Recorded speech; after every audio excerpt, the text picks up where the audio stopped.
તમને ચારે તરફ પબ્લિક દેખાય છે ને? જરા નજર કરો, દેખાય છે ને? બધે દેખાય છે ને? જરા ખોખારી બોલો, દેખાય છે ને? જનતા જનાર્દન દેખાય છે બરાબર? કાલ હવાલ છાપામાં નહીં દેખાય. કાલ હવાલ છાપામાં આવશે કે મંડપ ખાલી હતો, મોદીના કાર્યક્રમમાં લોકો આવતા નથી, લોકો ઉદાસીન છે, લોકોને હવે આ સરકારમાં ભરોસો નથી, એવું બધું આવશે. સવારે 9 વાગ્યાનો ફોટો પાડ્યો છે, ફોટો આવશે કે બધા તંબુ ખાલી હતા. આમ કેમ થાય ખબર છે? આજે પત્રકારો મહેનત કરે છે ને, એમનો દોષ નથી. એ લોકો તો ઝીણું ઝીણું એટલું સરસ બધું બનાવશે, બધી વિગતો ભેગી કરશે અને સાચી ભેગી કરશે અને ઓફિસમાં મોકલી પણ આપશે. અને એને એવો આનંદ હશે કે વાહ, આજે બોટાદમાં મુખ્યમંત્રી આવ્યા હતા, મંત્રીઓ આવ્યા હતા, ધારાસભ્યો આવ્યા હતા, એવો સરસ કાર્યક્રમ થયો. કાલે તો ગુજરાતના છાપામાં બોટાદ હશે અને મારી મહેનત લેખે લાગશે. એવો બિચારો આનંદમાં પત્રકાર રાત્રે જઈને શું જશે? એને ખબર નહીં હોય કે દિલ્હીથી ફોન આવશે છે જ્યાં ઉપર. આટલી બધી કાળજી લે છે, આખી સરકાર કામે લાગે છે. ખબરદાર, સમાચાર સાચા છાપ્યા તો કાગળનો કોટા કાપી લઈશું. તમારે અમારી પાસે કામ હોય છે, સમજો. આવું બધું કરે. હમણાં અમારા પ્રદેશ અધ્યક્ષ આરતી ફળદુએ કિસાનોના હિત માટે જંગ માંડ્યો, કિસાન હિત યાત્રા નીકાળી. આ ભર ઉનાળામાં ધોમ ધકતા તાપમાં કિસાનોની હિત યાત્રા નીકળી. તો ભારત સરકારે દિલ્હીની જે આઈબી હોય એને બરાબર પાછળ લગાડી અને કહ્યું ભાઈ ખરેખર નીચે ધરતી પર શું છે, સાચી માહિતી લાવો. આઈબી વાળા રોજ રિપોર્ટ મોકલે કે ભાઈ ગામો ગામ ભર ઉનાળામાં પણ આ મુખ્યમંત્રી મોદીની ગૌરવ યાત્રા નીકળી હતી. ભર બપોરે જે સંખ્યા એમની યાત્રામાં આવતી હતી એના કરતા આરતી ફળદુની યાત્રામાં વધારે સંખ્યા આવે છે. ચારે તરફ કિસાનોની લાગણી બંધાઈ ગઈ છે આરતી ફળદુની યાત્રામાં અને એમના મુદ્દા લોકોને બરાબર ગળે ઉતરે છે. આઈબી રોજ રિપોર્ટ કરે એટલે ત્યાં એમના નેતાઓ એમના નેતાઓને પૂછે, કોંગ્રેસ વાળાઓને કે ભાઈ આ આઈબી નો રિપોર્ટ આવ્યો છે, તમારે શું કેવું છે? એટલે એ શું કરે? છાપાના કટિંગ મોકલી આપે કે તમારા આઈબી નો રિપોર્ટ ખોટા છે, આ છાપામાં જુઓ, આરતી ફળદુની યાત્રા તો ફેલ ગઈ જેવું છાપા લખે છે, કોઈ આવતું નથી એવું લખે છે. હાઈકમાન્ડ ને જાણ એવી કરે કે જાણે અહીંયા યાત્રા નિષ્ફળ ગઈ છે. આઈબી વાળા રિપોર્ટ કરે ભાઈ જબરદસ્ત લોક જુવાળ જાગ્યો છે, લોક સમર્થન મળી રહ્યું છે. આખરે દિલ્હીએ નક્કી કરવાનું હતું કે એમની પાર્ટીએ જે સમાચાર આપ્યા એના આધારે નિર્ણય કરવો કે આઈબી દ્વારા જે સમાચાર આવે છે એના આધારે નક્કી કરવું. દિલ્હીમાં મીટિંગ મળી, વ્યાપક ચર્ચા થઈ અને પછી નક્કી થયું કે ભાઈ આ કોંગ્રેસ પાર્ટી મેનેજ કરીને છાપાવાળાઓને દબાવીને જે છપાવડાવે છે એના ભરોસે નિર્ણય ન કરાય. આ આઈબી કહે છે કે ગુજરાતનો ખેડૂત જાગી ગયો છે, આરતી ફળદુ નેતૃત્વ કરી રહ્યા છે, એને ગંભીરતાથી લેવી પડે અને યાત્રા પૂરી થઈ એના બીજા દિવસે કપાસ નિકાસ કરવાનો નિર્ણય કરવો પડે. આ દશા છે આ લોકોની. તમે મને કહો ભાઈ, મને યાદ છે હું 26 જાન્યુઆરી નિમિત્તે ભાવનગર આવ્યો અને એ દિવસે મેં કૃષ્ણકુમારસિંહની શતાબ્દી નિમિત્તે અમે ભાવનગર આવ્યા છે એમ વાત કરી હતી. યુનિવર્સિટીનું નામ કૃષ્ણકુમારસિંહના નામે આપ્યું હતું. આજે જે લોકો આઝાદી પછી જન્મ્યા છે ને એમને તો ઇતિહાસની ખબર નથી, કૃષ્ણકુમારસિંહને જોયા પણ નથી. પરંતુ જેવું નામ બોલ્યો હતો અને આખા ભાવનગર પંથકમાં ગોયલવાડમાં આમ જાણે ઇલેક્ટ્રિફાઈંગ ઇફેક્ટ થઈ હોય એમ કૃષ્ણકુમારસિંહનું નામ આવતા જ એક ચેતના પ્રગટી ગઈ હતી આખા જિલ્લામાં. યુનિવર્સિટીનું નામ આપ્યું નિમિત્તે ભાવનગર જિલ્લાનો કોઈ સમાજ એવો નહીં હોય કે જેણે મને રૂબરૂ આવીને અભિનંદન ના આપ્યા હોય કે પત્ર લખીને અભિનંદન ના આપ્યા હોય. કોઈ પણ સમાજ હોય એને કૃષ્ણકુમારસિંહ પોતાના લાગે છે, ભાલા લાગે છે. આજે પણ એનું નામ દેતાની સાથે આ પંથકના લોકોના આંખમાં ચમકારો થાય છે. એ શેના કારણે ભાઈ? કારણ એમણે ઉત્તમ કામ કર્યા હતા, પ્રજાહિતના કામ કર્યા હતા, લોકહિતના કામ કર્યા હતા. હવે તમે મને કહો, મોદી માટે તમે બોલો, જે બોલો વાંધો નહીં, કારણ તમારે બોલવું પડે.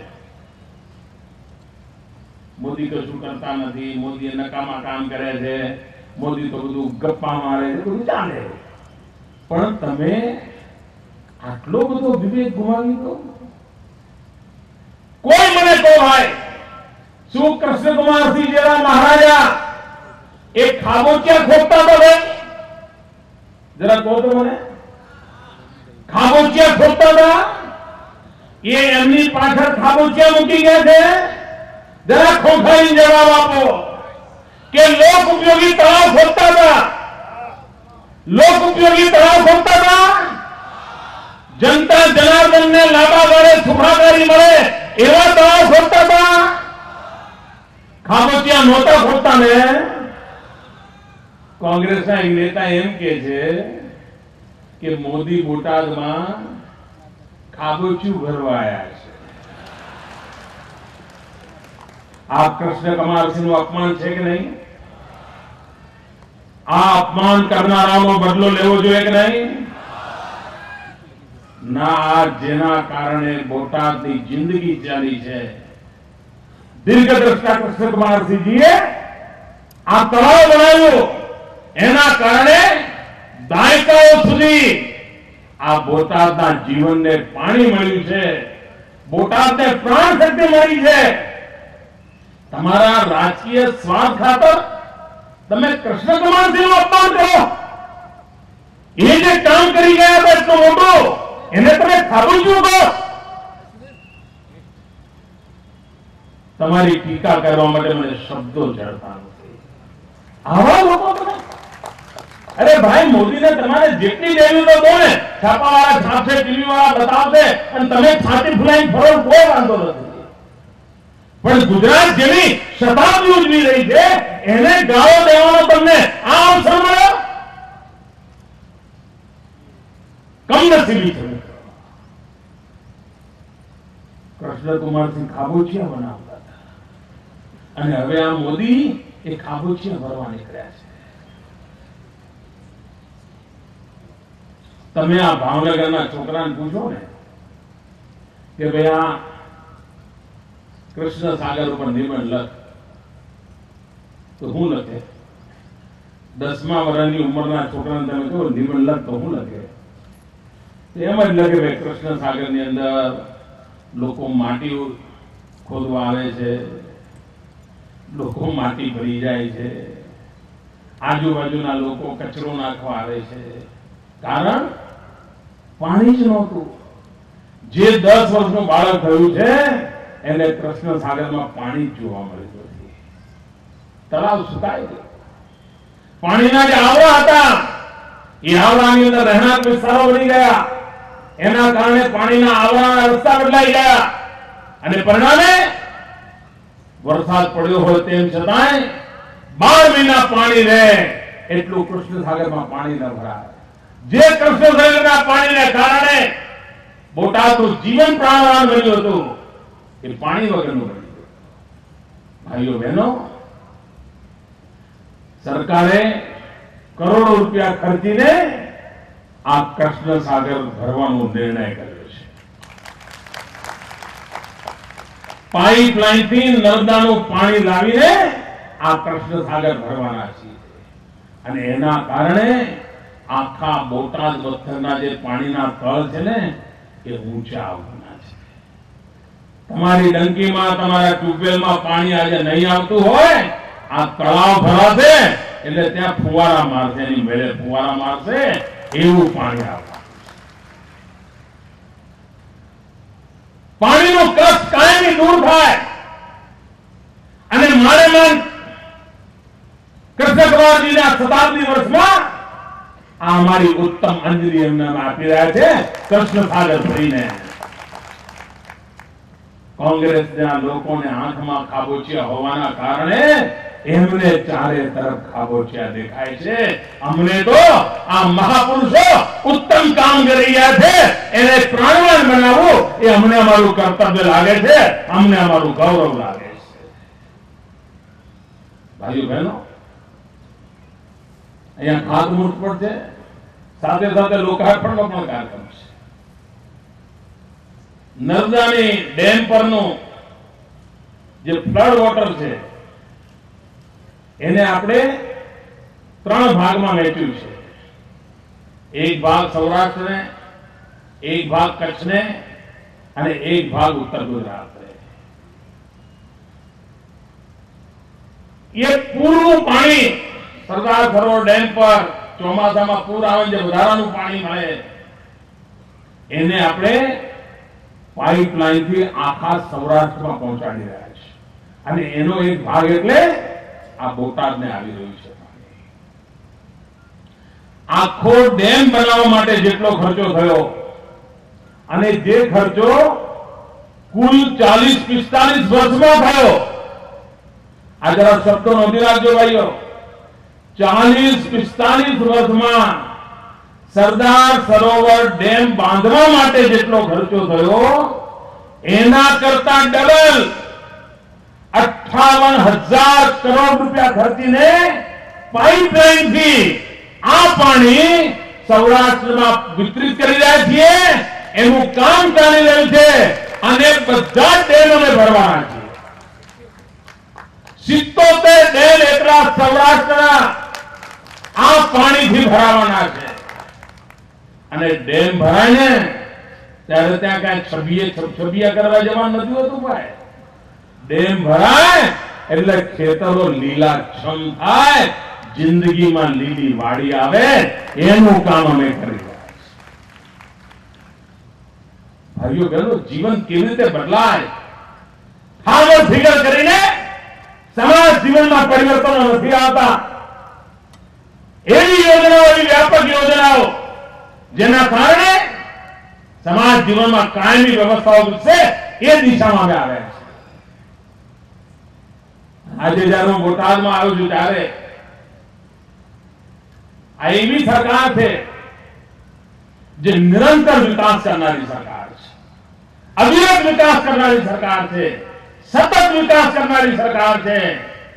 અટકવું એનું નામ નિશાન નથી અમારે ત્યાં. રોજ નવું. ઘણા એમ સાહેબ ખાલી મેં જ્યોતિગ્રામ આપ્યું, જ્યોતિગ્રામ મને ખબર છે કે લોકો કહેતા સાહેબ હાજે વાળું કરવા વખતે વીજળી આપો, આવું કહેતા હતા બધા. ટીવી સિરિયલ જોઈએ તો વીજળી ના આવે, ટીવી સિરિયલ વીજળી ના આવે. તમને આશ્ચર્ય થશે, આ ક્રિકેટના વર્લ્ડ કપ થાય ને તો મહારાષ્ટ્રના લોકો ગુજરાતના ગામડામાં ટીવી જોતા હતા.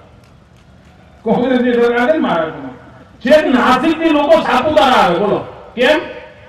તો કે ભાઈ અમારે તો લાઈટ જતી રહી છે, આ વર્લ્ડ કપ કેવી રીતે જોવા, ટીવી જોવા સાપુતારા આવે છે.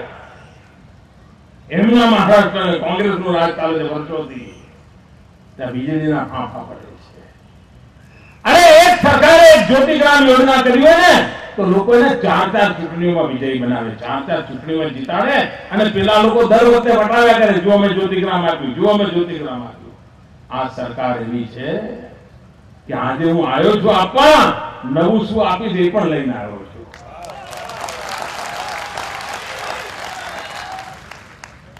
કાલે જ અમારા રજુભાઈ વાળા અહીંયા આવવાના છે, કાલે જ.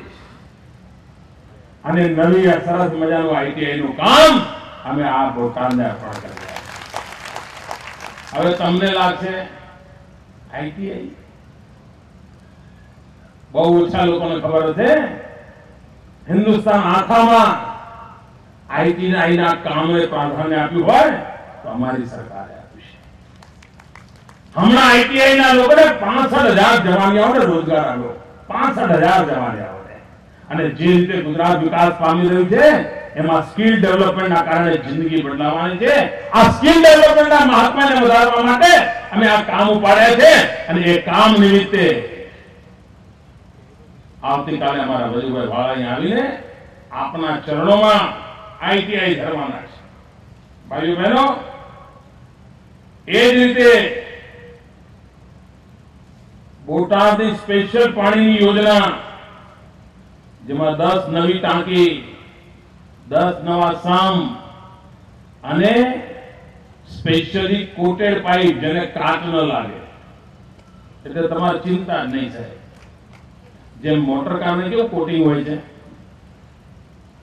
કેવી રૂડી રૂપાળી લાગે મોટર, અમે આ પાણીમાં પાઇપલાઈનો જે જમીનમાં દાટી દેવાના છીએ એને એ લેવલનું કોટિંગ વાળી પાઇપ લઈ જાય છે. અને તમારે ત્યાં જે કાટ થઈ ગયેલી પાઇપલાઈનો છે એને બદલીને નવી પાઇપલાઈનો નાખવાના છે. 27 કરોડ રૂપિયાનું કામ અમે કર્યું છે. 27 કરોડ રૂપિયાનું કામ અમે અહીંયા આપને માટે કરવાના છીએ. અને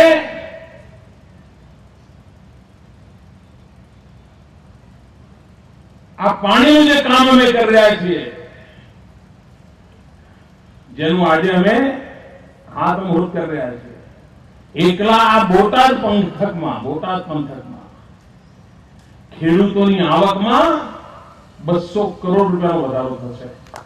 3 પાક લઈ શકશે, 3 પાક લઈ શકશે. એ કામ જયારે પૂરું થશે ને, ખેડૂતોની આવકમાં 200 કરોડ રૂપિયાનો વધારો. મિત્રો, વિકાસ કેવી રીતે કરાય એનું આ ઉદાહરણ છે. અમને આમૂલ બદલાવ લાવવો છે, પરિવર્તન લાવવું છે, એની દિશામાં કામ કરવાના લોકો છે. ભાઈઓ બહેનો, ભૂતકાળની સરકારો કેવી રીતે ચાલતી હતી અને અમારા કામમાં વાંધા વચકા નાખવા કેવા ખેલ કરે છે. ગઈ વખતે 2007માં ગુજરાતની વિધાનસભાની ચૂંટણી આવવાની હતી, તો કોંગ્રેસને લાગ્યું કે આ દિલ્હી સરકારનો ઉપયોગ કરીને આ ગુજરાતના ખેડૂતોને દુઃખી કરો. જો ગુજરાતના ખેડૂતોને દુઃખી કરી દઈએ તો બસ પછી મોદીનો ખેલ પૂરો. એટલે એમણે શું કર્યું, ભારત સરકારના સેન્ટ્રલ પૂલમાંથી આપણને જે વીજળી મળતી હતી, એ વખતે આટલી વીજળી નહોતી, રાતોરાત આપણને 200 મેગાવોટ જે વીજળી મળતી હતી, રાતોરાત સ્વિચ બંધ કરી દીધી, અમે ચા પાડી દીધી. મોદી નહીં. અને લઈ ક્યાં ગયા તો કે મુંબઈ. કેમ? તો મુંબઈમાં જો વિદેશના મહેમાનો આવે, અંધારું હોય મુંબઈમાં, તો આપણી આબરૂ જાય.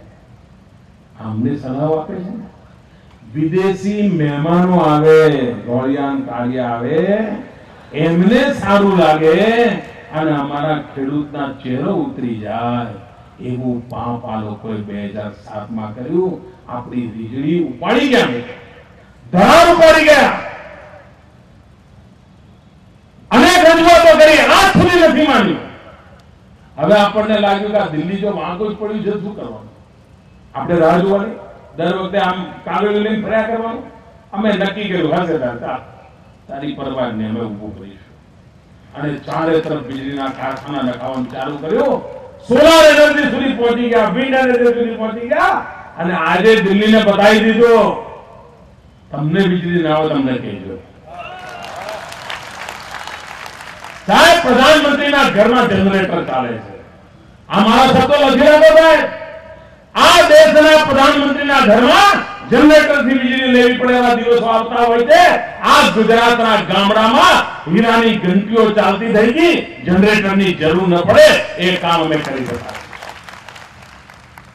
અને હું તો કહી રાખું છું, મને એકવાર શીલા દીક્ષિત મળ્યા તો મને કહેતા હતા, મોદીજી અમારા દિલ્હીને કઈ કરવાનું એટલે અંધારું છે, વીજળી આપો ને. મેં કહું આપી. પ્રધાનમંત્રીના ઘેર, સોનિયાબેનના ઘેર અજવાળું થતું હોય તો સારું છે, આપીશ. પછી સાંજે મને કહ્યું, મોદી સાહેબ તમારા ઓફિસરનો ફોન આવી ગયો, વીજળીનો ભાવ પણ અમને પરવડે એવો છે, પણ અમારી સરકારે તો કે વીજળી લેવા માટે લાઈનો જ નથી નાખી. બોલો, આવી જા લાઈનો. દિલ્હીને હું વીજળી આપવા તૈયાર હતો, પણ વીજળી લઈ જવા જેવા જે દોરડાની તાકાત જોઈએ ને એ દોરડાની તાકાત નથી એમના પાસે. આવો તો એમણે દેશ ચલાવ્યો છે ભાઈઓ, અને એ આપણને સલાહ આપે છે, એ અમને સલાહ આપે છે. અને એટલા માટે નવો પ્રાપ્ત કરે. એ વખતે વીજળીનું કર્યું, હમણાં નવો ફતવો બહાર પાડ્યો. મેં એ વખતે ભાવનગર આવેલો, મેં કહેલું કે અમારે ઘેર ઘેર પાઇપલાઇન થી ગેસ આપવો છે. બસ મોદીએ કહ્યું જ કેમ, હવે તો થવા જ નહીં દેવાનું, નક્કી જ હોય કે જો ભૂલે ચૂકે કોઈ સારા કામની મેં જાહેરાત કરી અને અહીંથી છાપાનું કટિંગ દિલ્હી પહોંચ્યું તો સાહેબ તરત જ મીટિંગ થાય, ગલે ઉભા રહો, બોલાવો બધાને, આ મોદીને રોકો. મેં નક્કી કર્યું મારે સીએનજી સ્ટેશનો આપવા છે. પેટ્રોલ ડીઝલના વધતા ભાવની અંદર સીએનજી નો ગેસ જો આપવો તો સામાન્ય માનવીને વાહન વ્યવહારની અંદર સુવિધા થાય, રિક્ષામાં સુવિધા થાય. પાઇપલાઇન થી બહેનોના ઘરે ગેસ આપવો તો એમનો ઘણો બધો ખર્ચો થઈ ઘટી જાય. એના માટેનું કામ કર્યું. સાહેબ, દિલ્હીએ ફતવો બહાર પાડ્યો. કેવો? મોદીને પાઇપલાઇન નાખવાનો અધિકાર જ નથી. બોલાઈ જા. હવે તમે મને કહો કે બોટાદની અંદર કોઈ મોહલ્લામાં તમારે પાઇપ નાખવાની હોય પાણીની, અને ગાંધીનગરથી હું કહું કે મને પૂછાવીને નહીં નાખવાની, ત્યાં બોટાદનું ભલું થાય? મારે કેવું પડે ભાઈ તમારું ગામ છે, તમે ત્યાં બેઠા છો, સુખ દુઃખ તમને ખબર પડે, જ્યાં પાઇપ નાખવી પડે ત્યાં નાખો, બેંચ નાખવી પડે બેંચ નાખો, ચારીથી નાખવી ચારીથી નાખો, તમારું કામ છે કરો. આગળ તો એમ જ કહેવાનું હોય. દિલ્હી સરકારે કહી દીધું પાઇપલાઇન તમે નાખી જ ના શકો. બોલાવી મને ગેસની પાઇપલાઇન નાખતો એમણે રોક્યો. મારે સુપ્રીમ કોર્ટમાં જવું પડે, કેસ ચાલે છે. આ રાજ્યના વિકાસ માટે પાઇપલાઇન ન નાખવા દે એવી આ સરકાર છે. હવે મારે શું કરવાનું? આપણે ત્યાં કહેવત આવતી હતી, આજકાલ કહેવત બોલો ગુનો ગણાય છે. છાપામાં કહેવતની હેડલાઇન બને છે, અને જાણે તમે જ પાપ કર્યું એટલે મારે કહેવત બોલવી નથી. સોરી હો મિત્રો, તમને મસાલો નહીં મળે. કહેવત મારે બોલવી નથી, પણ એમણે જે કર્યું તે રસ્તો મેં શોધી કાઢ્યો કે તમે પાઇપલાઇન નહીં નાખવા તો ગેસ નહીં નાખો તો હું ટેન્કરમાં ગેસ લાવીશ અને બોટાદમાં સીએનજી કરીશ, ભાવનગરમાં પણ સીએનજી નું સ્ટેશન કરીશ. હું ઝૂકવાનો નથી. મારા ગુજરાતનું ભલું થાય એમાં કોઈ આડે આવશે તો એની હવે પરવા નથી કરવાના. અને કોઈ અમને થકવી નાખવા માંગતું હોય તો અમે ગુજરાતની વિકાસ યાત્રામાં ક્યારે થાકવાના નથી. અને તમે તો થાકતા થાકતા બદલીઓ જ ભરો છો. 10 વર્ષમાં કેટલા નેતા બદલવા પડ્યા અમને? 10 વર્ષમાં કેટલા નેતા બદલવા પડ્યા? એક નેતાનું ગજુ નથી એમના ત્યાં કે 10 વર્ષ મારી સામે ઉભો રહીને હાલી શકે.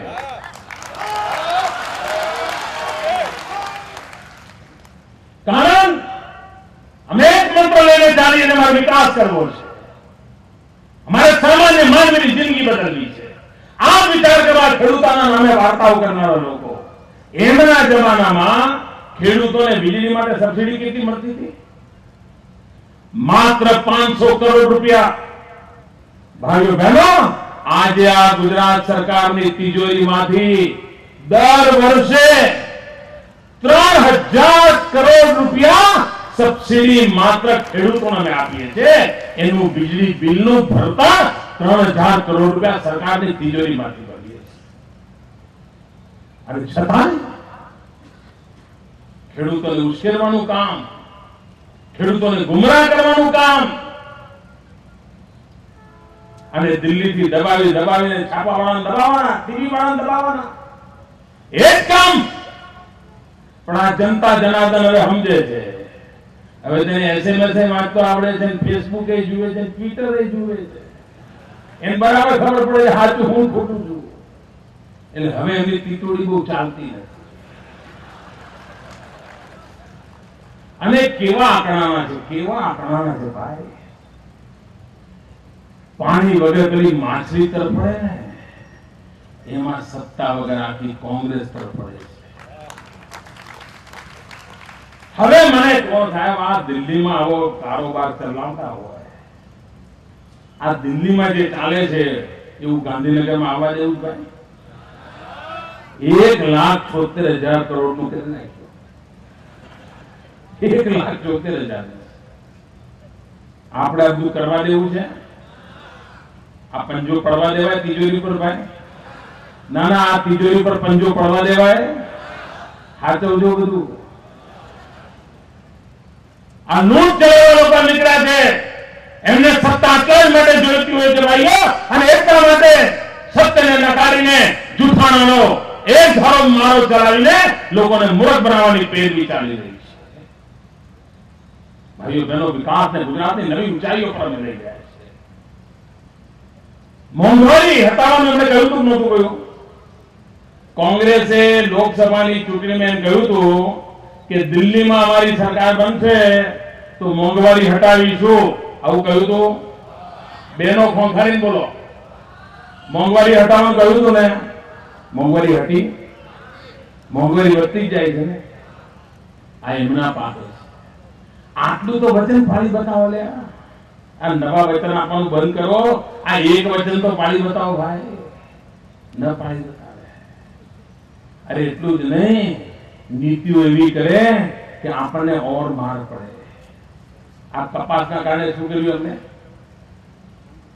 કપાસના કારણે અમારા નીતિનભાઈ કહ્યું મને ખબર નથી. પહેલા સિંગતેલ, આપણે ગુજરાતમાં બધા સિંગતેલ ખાતા હતા. આપણે કાઠિયાવાડમાં પણ ઘણું કરીને મગફળીની ખેતી થતી હતી. પણ ખેડૂતને હવે કપાસની અંદર ફાવટ આવી ગઈ. એને કઈ બે પાણી સારો લાભ થવા માંડ્યો તો સ્વાભાવિક છે કપાસ આવે.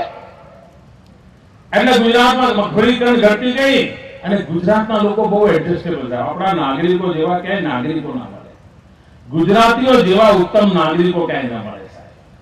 મગફળીના તેલ વગર જીવને નહીં એવું ગુજરાત આજે માત્ર 4% મગફળીનું તેલ ખાય છે. 4%. હા, આ જાણવા જેવું છે. હવે પેલા તેલિયા રાજા બાજા બધી દુકાનો બંધ થઈ ગઈ ભાઈ. આ ગુજરાતની જનતા હવે માત્ર 4% મગફળીનું તેલ ખાય છે. આરોગ્યના કારણે, આર્થિક કારણે, બીજી સુવિધાના કારણે સારા ઘરના લોકો હોય તો પણ, ગરીબ ઘરના લોકો હોય તો પણ કાંઈ પામોલીન ખાય છે, કાંઈ કપાસિયાનું તેલ ખાય છે. 96% વપરાશ પામોલીન અને કપાસિયાની છે. આપણે 4% સિંગતેલ રહ્યું છે.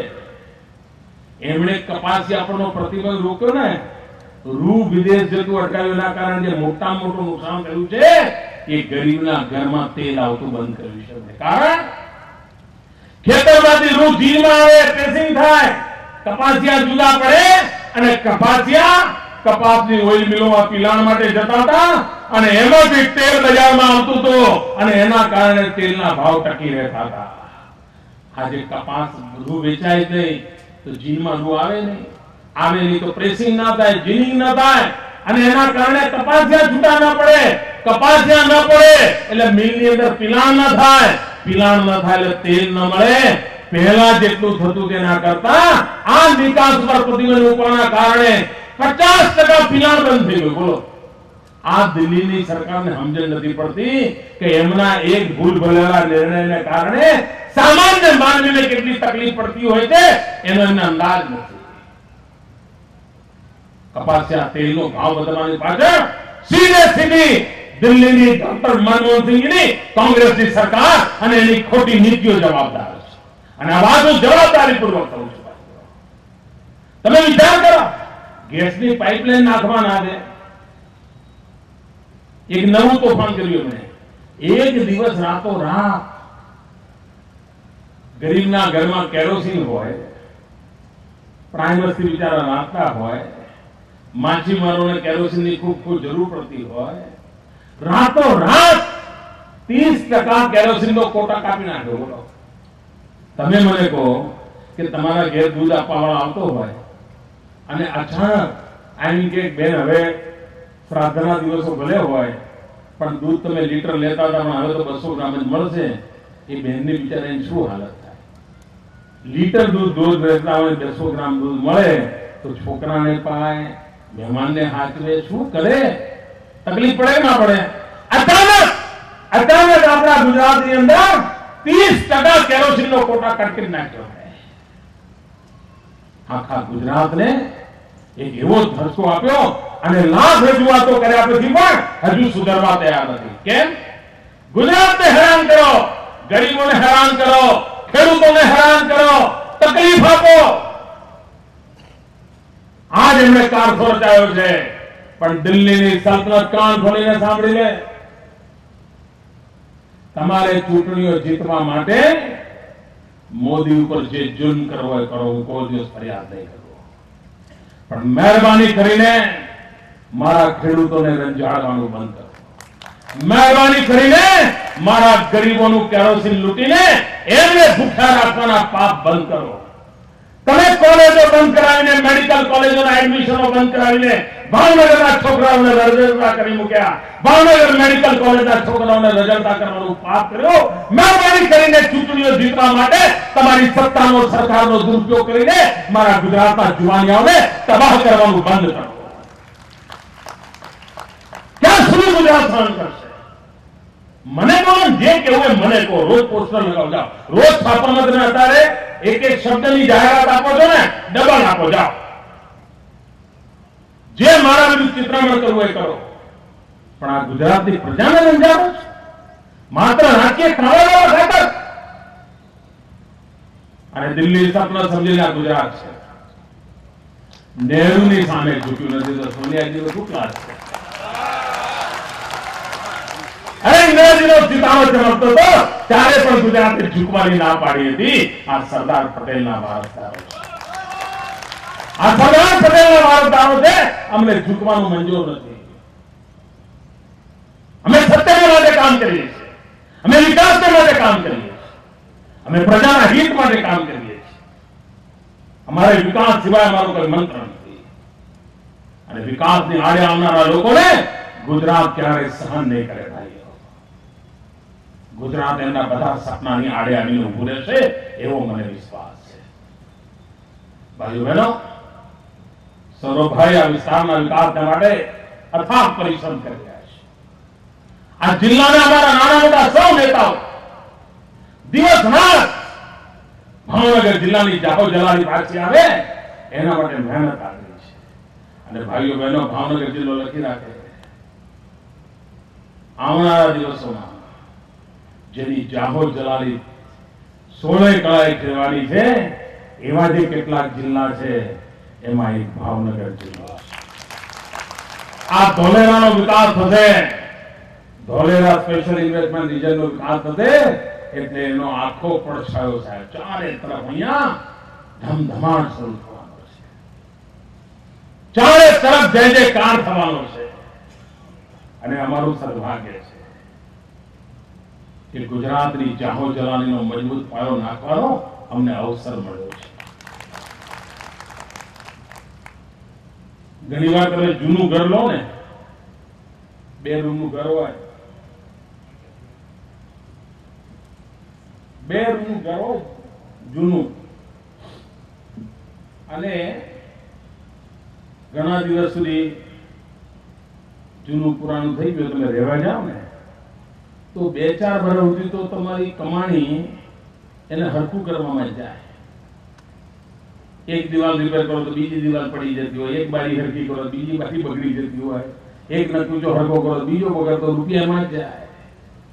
મારા 10 વર્ષ આ લોકોના ખાડા પૂરવામાં જ ગયા છે. આ એવા ખાડા કરીને ગયા હતા, એવા ખાડા કરીને ગયા હતા, એ ખાડા પૂરવામાં ગયા છે. હવે મારે ભવ્ય ઇમારત બનાવી છે, આ ગુજરાતની ભવ્ય ઇમારત બનાવી છે, અને એના માટે મને આપણા આશીર્વાદ જોઈએ છે, અને આ માતાઓ બહેનોના આશીર્વાદ જોઈએ છે, જેથી કરીને ગુજરાતની ભવ્ય ઇમારત બનાવવાનું જે સપનું છે એ સપનું આપણે પાર કરી શકીએ. અને આ ધરતી જેની પર સારંગપુરના હનુમાન દાદાના આશીર્વાદ હોય, આ ધરતી જેની પર સ્વામિનારાયણ ભગવાનની કૃપા રહી હોય, અને આ ધરતી જ્યાં ફરિયાદના વેળાનાથ બાપુના આપણને આશીર્વાદ રહ્યા હોય, એનો જય જયકાર હોય, એનો જય જયકાર હોય. એ જય જયકારમાં આપણે બધા સુર પુરાવીએ. ફરી એકવાર મારી સાથે બોલીએ, નર્મદે માં નર્મદા. કોઈ શ્રવણ એના મા બાપને કાવડમાં લઈને ગંગામાં દર્શન કરાવે ને તો શ્રવણને પુણ્ય મળતું હોય છે. ભાઈઓ બહેનો, કોઈ ગરીબ દીકરો એના મા બાપને નર્મદામાં સ્નાન કરાવવા લઈ જાય ને તો એ મા બાપ એ દીકરાને એટલા બધા આશીર્વાદ આપે, એટલા બધા આશીર્વાદ આપે કે એ દીકરાની પેઢીઓ તરી જાય. ભાઈઓ બહેનો, નર્મદામાં સ્નાન કરાવવાનું પુણ્ય આટલું મળતું હોય છે. આપનો આ દીકરો આપણા ઘરે નર્મદા લઈ આવ્યો છે, આપણા ઘરે નર્મદા લઈ આવ્યો છે. આ નર્મદા તમારા ઘર સુધી પહોંચાડો એ માત્ર સરકારનું સુવિધાનું કામ નથી. મારે મન એક આપના સંતાન તરીકે, આ ધરતીના છોડુ તરીકે આ વડીલોની સેવા કરવાનો પુણ્ય અવસર છે. બોલો નર્મદે. બે હાથ ઊંચા કરીને પૂરી તાકાતથી બોલો, નર્મદે.